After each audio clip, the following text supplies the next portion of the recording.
It's going to be a little different because we're going to be doing sort of like a year in review. So we're going to be talking about the year that was or was not. Anyhow, so 2019 year in review for pop culture news. So tell me, Eric, what are some of the things that stands out in your mind as interesting news, pop culture news, or things that were very relevant in 2019?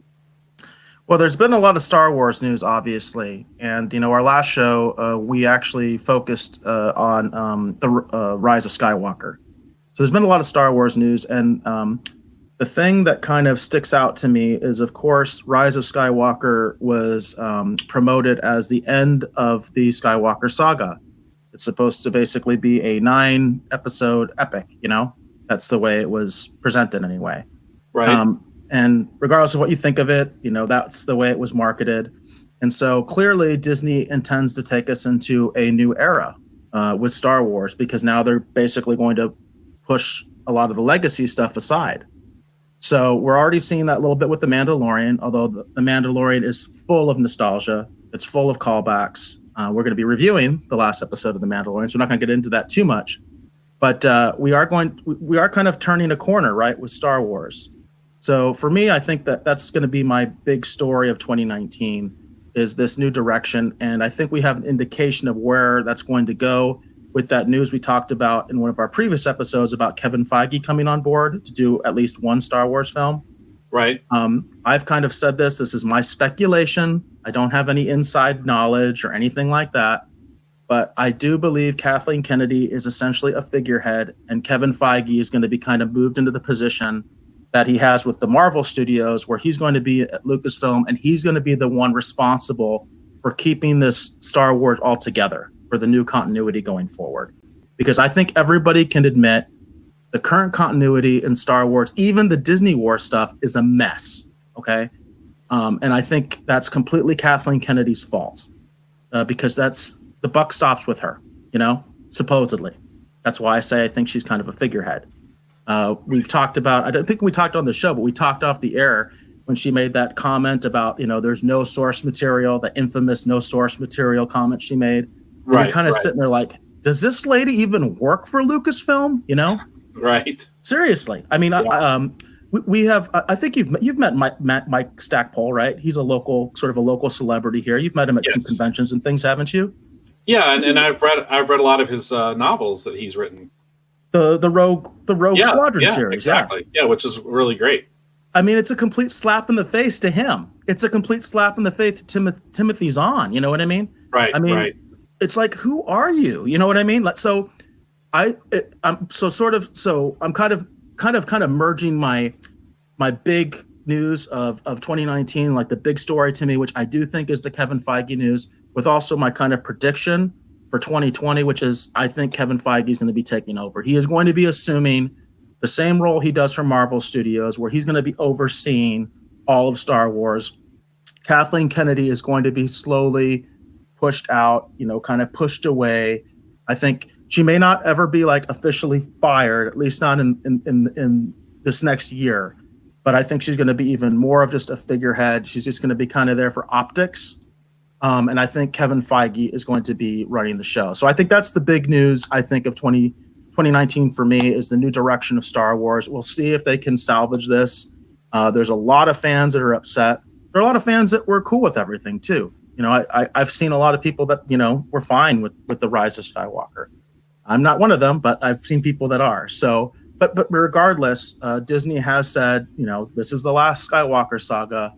We're obviously going to be entering a new era with Star Wars. I think The Mandalorian is going to be a big part of that. The upcoming Obi-Wan Kenobi show. I believe they're also supposed to be doing a spinoff of Rogue One, like a Rogue One prequel. Right.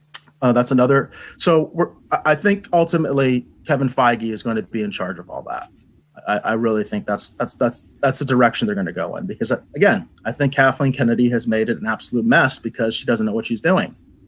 So that's my big story of 2019 for me. What about you, Dave? Well, let's see. Trying to think. I mean, for me, I think the big story of 2019, I think, is also going to be related to Disney Plus. But for me, it's all the Marvel related shows that are going to be coming out, probably, hopefully, starting next year. I think they have some very ambitious plans there with some really great characters and some characters we have yet to see. I'm very, very excited, even though there's not a lot of news about it. Exactly what kind of take they're going to do with Moon Knight. So for me, I'm going to say the Marvel shows because the announcement of Blade, that was big. So for me, I'm going to say it's Marvel, and I'm going to say specifically the Disney Plus shows with I'd say a close follow-up nomination for the announcement they're going to be doing Blade in probably the next several years. Along the idea of this of rumor mill, before the turn of the year actually hit, I don't know if you'd heard this, but there are rumors circulating that two potential Marvel characters may be actually guest starring and sort of introed or cameoed in the Moon Knight series that they're planning. One of them being the Werewolf by Night character, and the second one actually being Dracula, Marvel's version of Dracula. Really? Yeah, so I have a feeling that it's going to be interesting to see how they handle the whole vampire thing, because in later Marvel comics, they tied vampires and mutants kind of together. And I could see where they could kind of soft introduce mutants initially as being mistaken as sort of being like a group of vampires with their powers and abilities. And then it turns out there's actually two subcultures that have been existing this whole time in secret. It could be mutants and also could be vampires, and they may or may not be at war. So it's going to be curious to see how they handle all this. But the What If animated series, I think that's a big deal. Me personally, the big thing for me, 2019 year in review, the big pop culture news story for me is going to be Marvel. I'm going to say Marvel and Disney Plus. And then, incidentally, with the vampire thing, I think we talked about this in a previous episode too. The character Morbius, he's tied up with Sony, right? He's considered part of Spider-Man, isn't he? Yes, he is part of the Spider-Man franchise. Yes, so there's kind of a question mark, right? Whether he's going to be involved with any of this. We'll have to see. I think it's definitely a question mark. I mean, it's going to be interesting to see how they handle the Tomb of Dracula, because it's very much a classic interpretation. What Marv Wolfman and Gene Colan did with Dracula and Tomb of Dracula. It's the Bela Lugosi classic Dracula.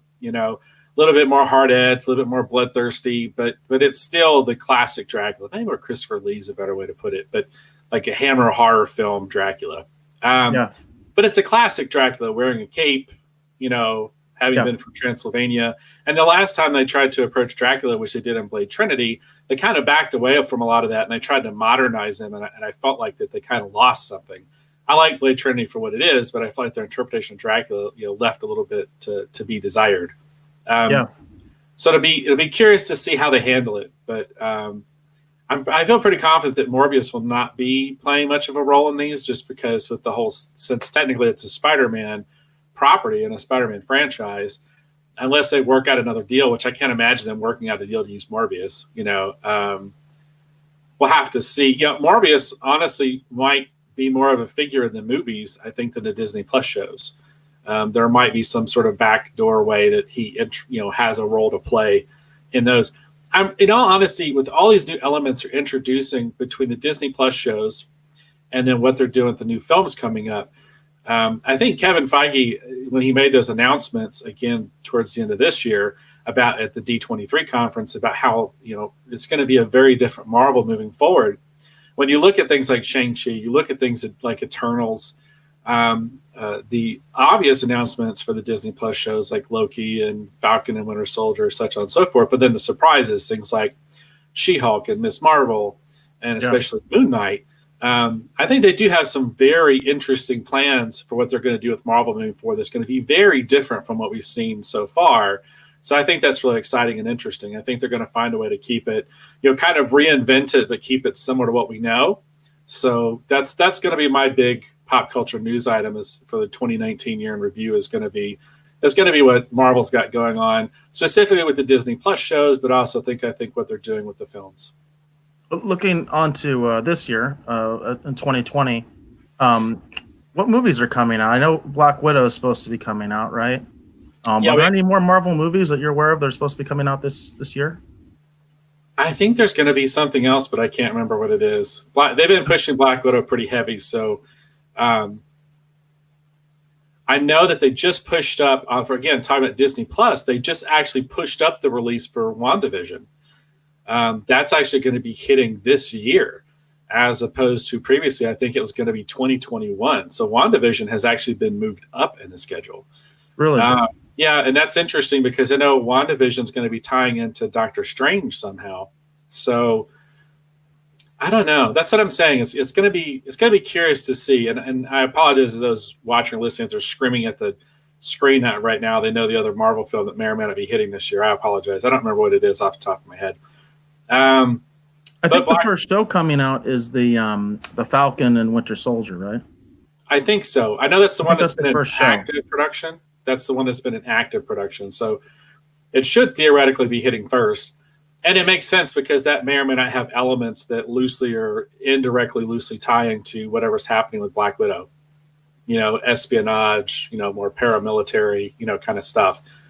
It makes sense if anything's going to bleed over from Black Widow. It makes sense it would show up in Falcon and Winter Soldier before it would, you know, like WandaVision, for example. It just makes more sense. Just like something happening in WandaVision is more likely to bleed over into Doctor Strange when you're talking about magic and multi-dimensional stuff and, you know, that kind of thing. So well, it's kind of funny. It's kind of funny because, you know, I was talking about Star Wars and Kevin Feige and the fact that they're kind of turning a corner. But Marvel's really turned a corner too. But at the same time, the first thing we're getting is the Black Widow movie, which is actually, you know, it's a prequel. It actually takes place after Captain America Winter Soldier. So it's kind of interesting what they're doing. So it's like, on the one hand, there's definitely supposed to be sort of a new era for Marvel, right? This is, what phase are we up to now? Is it phase 4 or phase 5, or what are we up to right now? Do you remember? I don't think they really gave it a official designation this time. It just sort of just rolled out and happened. Yeah, I don't think they gave it an actual official designation, to be honest. What's kind of funny to me to see, like, right now we don't really have a clear indication of where it's going to go. I mean, we know from the end of Endgame that Falcon sort of was taking over the Captain America mantle. But like I said, I think that's the first series that comes out, so that's probably going to give us kind of an indication of the direction that Marvel's going to go in. But oddly enough, I think Black Widow is not, because Black Widow is going to be kind of like a little bit of a throwaway, if you will. You know what I mean? Because it's a prequel, right, and it's kind of like with kind of the old continuity. You know, technically Tony Stark can be in it and it's fine. You know what I mean? That kind of stuff. Right. There's no consequence. You know, obviously Black Widow herself died in Endgame. Spoiler alert. So it'll be interesting to see. So it's kind of like, because the thing is, we didn't prep this. I'm talking to the audience here. It's kind of funny because, you know, you're talking about Marvel. I was talking about Star Wars. Both are connected to Kevin Feige. We didn't prep this. It's kind of funny, but they are going to be turning a corner as well, as far as their, you know, this is a new era, right, for the Marvel Cinematic Universe. So it's going to be interesting to see what they do. No, yeah, for sure. Yeah, but it's like I said, I just, judging by you know, what little we've seen so far and what's been, you know, kind of leaking here and there. You know, like I said, for me, I just think the big story, you know, it's weird. The big story is Disney. At the end of the year, I think when we talk about box office, the big story, you know, ironically, is also going to be Disney. You know, Disney pretty much dominated 2019 in my mind.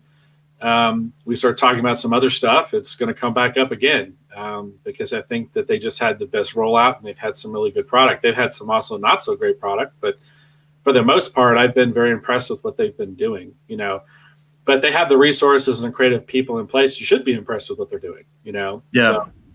So, yeah. Not to mention the IP.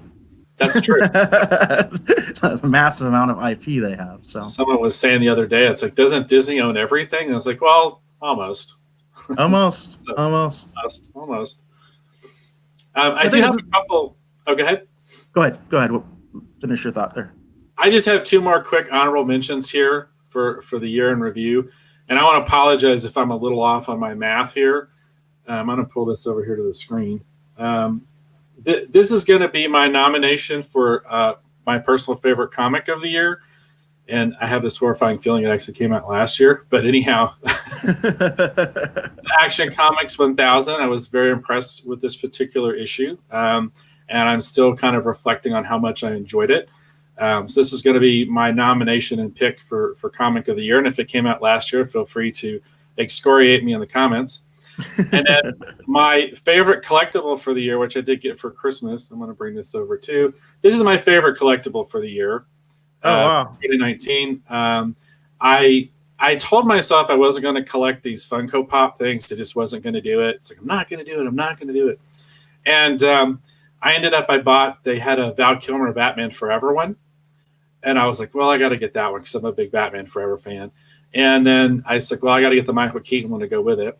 And then I got the first appearance the first appearance Batman with the purple gloves.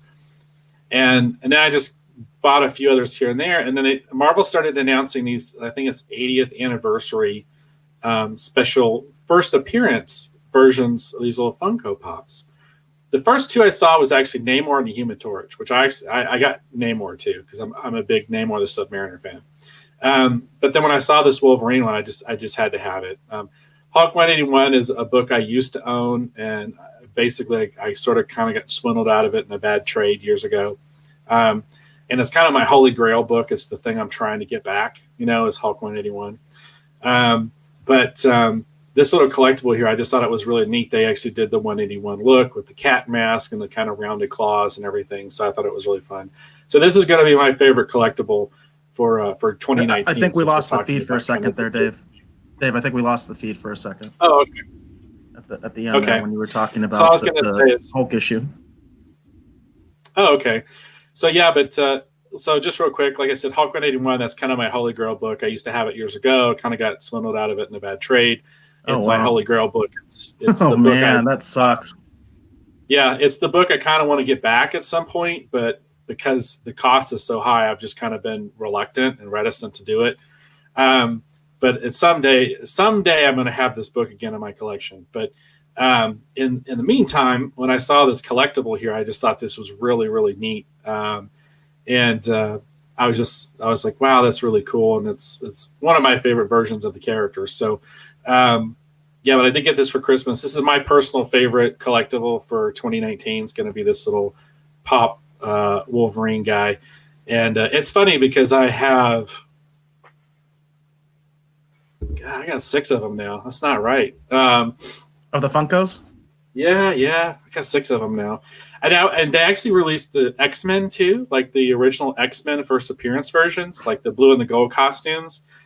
Angel, Iceman, Jean Grey, Cyclops, and I'm seriously thinking about picking those up too. But I have a feeling maybe 2020 might be owned by Todd McFarlane and McFarlane Toys because they got the license for DC Comics and they've been announcing some fun things. So that's going to be my prediction real quick for 2020 for collectibles. I have a funny feeling that what McFarlane's doing specifically with the Batman animated and the Superman animated figures in their multiverse line, that stuff looks amazing. So I have a feeling that might be on my 2020 list. So that's cool.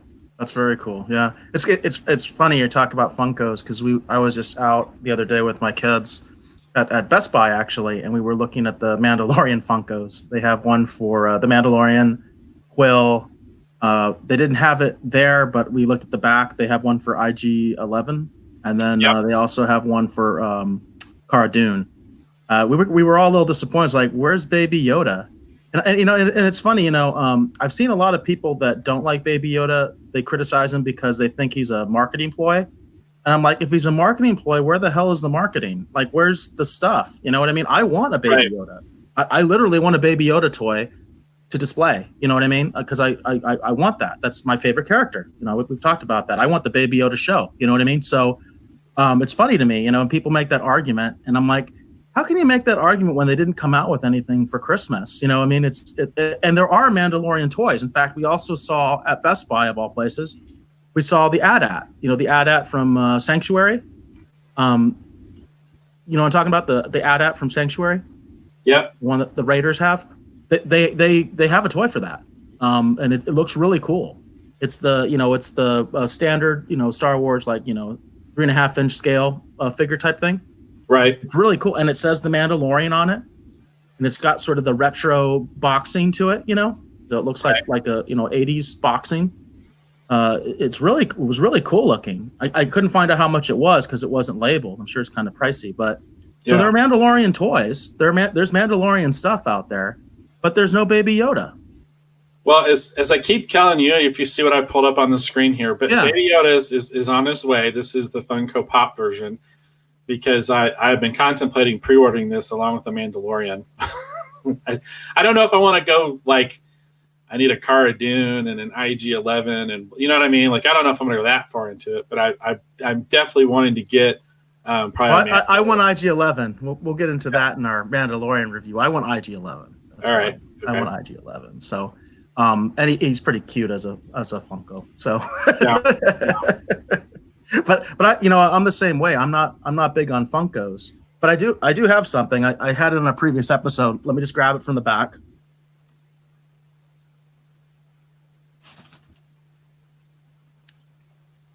Now, technically, this is Funko, and this is the Hunter. Remember, I talked about this before. Yeah. We actually went on a hunt, me and my daughter, because she really liked the Dark Crystal Age of Resistance. So she has the rest of the collection. This is mine. She has all the other ones, which you can kind of see on the back. The other figures they have they have the Silk Spitter, Hup. My daughter has that one. Mother Mogra, Ryan, and Deet. So my daughter has all the other ones, but this one's mine. I have the Hunter, and technically this is Funko. So yeah, well there you go. So I have one for you too. Very cool. All right, so that's kind of it for my my year in review for